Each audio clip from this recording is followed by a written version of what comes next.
क्या दिल्ली हाईकोर्ट ने corona kit पर रोक लगाई? यह सवाल बेहद हास्यास्पद लग रहा होगा, लेकिन इस सवाल का उत्तर देने के लिए आगे बहुत कुछ सुनना जरूरी है, क्योंकि हाईकोर्ट ने आज दिल्ली मेडिकल एसोसिएशन यानी डीएमए की याचिका पर रामदेव को समन भेजा है। नमस्कार, मैं प्रभात, आप देख रहे हैं फोरम 4 बात अलग अंदाज में। एलोपैथी बड़ी है या होम्योपैथी या इलेक्ट्रो होम्योपैथी या फिर आयुर्वेद या फिर अन्य कोई मेडिकल साइंस, इस बहस में कौन पड़ना चाहेगा जब सबके सब कोरोना वायरस जैसी गंभीर बीमारी के आगे झुकते हुए दिखे। हो सकता है कि एलोपैथी के आगे किसी अन्य पैथी को गौड़ मानकर कोविड के इलाज के लिए उसे सरकार ने आगे आने के लिए प्रोत्साहित ना किया हो। सत्य भी है कि एलोपैथी के आगे अन्य सारे मेडिकल साइंस की चर्चा शून्य थी, लेकिन कोविड जैसे वायरस के हमले के बाद हर कोई डॉक्टर बन गया। बिना किसी लाइसेंस के, बिना किसी जानकारी के कोरोना के सिम्टम्स पर इलाज करने का दावा भी होने लगा। कई सारे विधाओं के चिकित्सकों ने कोरोना की दवा होने का दावा किया। सत्य है कि अकेले एलोपैथी भी बिना आयुर्वेदिक काढ़े या अन्य किसी उपाय के कोरोना वायरस के इलाज करने में अक्षम दिखाई दी। अब जबकि वैक्सीन पर सवाल उठ रहे हैं और यह लगभग भारत की जनसंख्या पर जिनको यह टीका लगा उनकी संख्या भी नगण्य है, कोई खास डाटा भी उपलब्ध नहीं है कि जिससे इसके कोरोना वायरस से संक्रमित होने के बाद यह बताया जा सके कि भारत में वैक्सीन लगने के बाद भी कितने लोगों की मौतें हुई हैं और क्यों हुई हैं। इन सबके पहले कोविड-19 की दूसरी लहर ने चिकित्सकों की जानकारी और अस्पतालों की लापरवाही की पोल पट्टी खोल दी। शहरों में लोग बेड के लिए तरसते रहे, गाँव में झोला छाप डॉक्टर्स भी किसी भी बीमारी के लिए इस दौरान काम आए। उन्हें पीपीई किट और मास्क की उपलब्धता के बगैर केवल पैसों और नाम के लिए मरीज को बिना किसी चिकित्सकीय उपकरण के छूने और इलाज करते देखा गया। यही सब दौर था कि तथाकथित बाबा रामदेव ने इस समय का भरपूर फायदा उठाया। पिछले साल के आज तक की एक खबर को देखें तो पता चलेगा कि पतंजलि आयुर्वेद के आधिकारिक आंकड़ों के मुताबिक कंपनी ने 18 अक्टूबर तक 25 लाख कोरोनिल किट बेचे। बाबा रामदेव ने योगा के साथ आयुर्वेद की दुनिया में अपनी कंपनी उतारकर पतंजलि के माध्यम से व्यापार करने का अच्छा खासा अवसर जुटा लिया।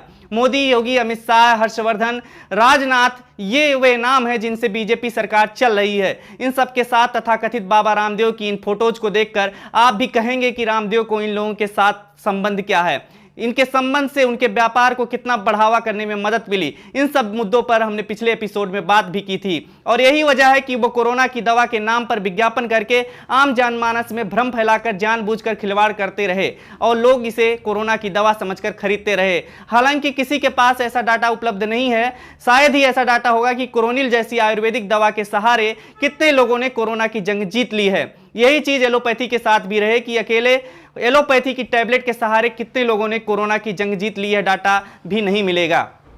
ऐसा मैं दावा के साथ इसलिए कह रहा हूं कि कोरोनिल या एलोपैथिक टैबलेट किसी एक पर किसी का भरोसा नहीं रहा और इसलिए ही लोग गर्म पानी, काढ़ा, होम्योपैथिक दवा, विभिन्न आयुर्वेदिक नुस्खे, एलोपैथिक टैबलेट से कॉकटेल बनाकर दिन रात लेते रहे और किसी तरह बचते रहे इस कोरोना के दौर में। लेकिन सारी विधाओं के मठाधीशों को अपने अपने चिकित्सकीय शास्त्रों को साबित करने की जबरदस्त होड़ भी मची दिखी और इनको विभिन्न विधाओं के अस्तित्व को चुनौती देना जैसा लगने लगा। शायद इसलिए यह मुद्दा बना कि आयुर्वेद बड़ा या एलोपैथ बड़ा। हालांकि इन सब का कहीं ना कहीं इस बीमारी में सामूहिक योगदान ही कोरोना वायरस से लड़ सका। मेरे इतनी बड़ी कहानी कहने के पीछे हाईकोर्ट की उस टिप्पणी की हकीकत को बताना था जिसने जी न्यूज जैसे पोर्टल्स की हेडलाइन बना दी।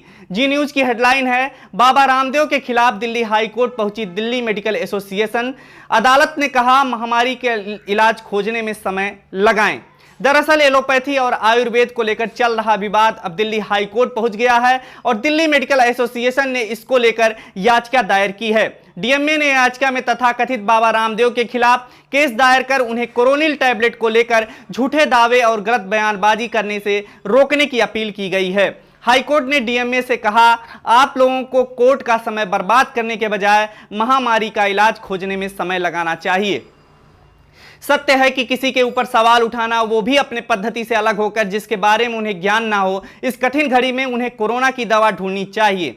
दिल्ली हाईकोर्ट ने भी कोरोनिल को लेकर वही कहा जो हम कहना चाहते हैं कि रामदेव कहते हैं कि उनको एलोपैथी पर भरोसा नहीं है और उन्हें लगता है कि सब कुछ योग और आयुर्वेद से ही सही हो सकता है। वह सही भी हो सकते हैं और गलत भी हो सकते हैं। एलोपैथी किसी के लिए काम करती है और किसी के लिए नहीं, यह सबका अपना अपना व्यू है। हम इस मामले में नोटिस जारी कर सकते हैं, लेकिन हम रामदेव को रोक नहीं सकते हैं। हालांकि रामदेव के कोरोनिल को लेकर दी जा रही भ्रामक जानकारी को लेकर उन्हें अब नोटिस जारी होने से विवाद खड़ा हो गया है। अब रामदेव के लिए भी हाईकोर्ट की पहल मुसीबत बन सकती है। बाबा रामदेव के द्वारा एलोपैथी के डॉक्टरों के खिलाफ बयान के मामले में दिल्ली हाईकोर्ट ने उनके वकील को नसीहत देते हुए कहा कि वह अपने क्लाइंट से कहें कि भविष्य में एलोपैथी के बारे में इस प्रकार का कोई बयान ना दें। इस पर बाबा रामदेव के वकील ने कहा कि वो एक सम्मानित व्यक्ति हैं और कोर्ट के आदेश का सम्मान करेंगे। कोर्ट ने कहा कि इस मामले में हम कोई भी आदेश जारी नहीं कर रहे हैं और हमें पूरी उम्मीद है कि भविष्य में उनके क्लाइंट कोई बयान नहीं जारी करेंगे। दरअसल रामदेव ने कहा था कि एलोपैथी बकवास और दिवालिया साइंस है।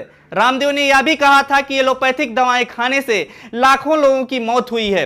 केंद्रीय स्वास्थ्य मंत्री डॉक्टर हर्षवर्धन की आपत्ति भरी चिट्ठी मिलने के बाद उन्होंने अपना बयान वापस ले लिया था, मगर उन्होंने एलोपैथी पर सवाल उठाना जारी रखा था। इस बयान को लेकर के डीएमए का कहना है कि रामदेव के बयान से तमाम डॉक्टर आहत हुए हैं। दिल्ली हाईकोर्ट के दिल्ली मेडिकल एसोसिएशन डीएमए की याचिका पर योग गुरु रामदेव और अन्य को समन भेजने के बाद क्या कोरोनिल के प्रचार पर या कोरोनिल पर रोक लग सकती है? जवाब यह है कि मोदी सरकार के कार्यकाल में खैर ऐसा नहीं हो सकता। हाईकोर्ट ने नोटिस जरूर दिया है।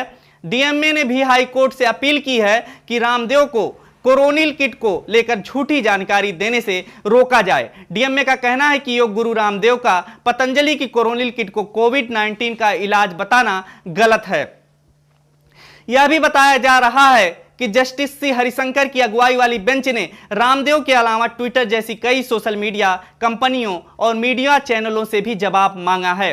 हाईकोर्ट ने रामदेव की ओर से पेश हुए वकील को मौखिक तौर पर कहा कि वह रामदेव को कहे कि सुनवाई की अगली तारीख तक किसी भी तरह का उकसाने वाला बयान ना दें। इस मामले में कोर्ट में अगली सुनवाई 13 जुलाई की होगी। रामदेव की कोरोनिल दवाई के कोरोना की दवा बताकर प्रचार पर रोक लगे या नहीं, लेकिन चूंकि रामदेव के कोरोनिल को लेकर जितना प्रचार होना था वो तो हो गया, और वैसे भी कोई चीज जब विवादित होती है तो प्रचार और तेज होता है, लोग उसकी तरफ आकर्षित भी होते हैं, और वो हो गया। इसलिए ही बाबा के कोरोनिल के प्रचार पर रोक लग भी जाए तो कुछ फायदा नहीं।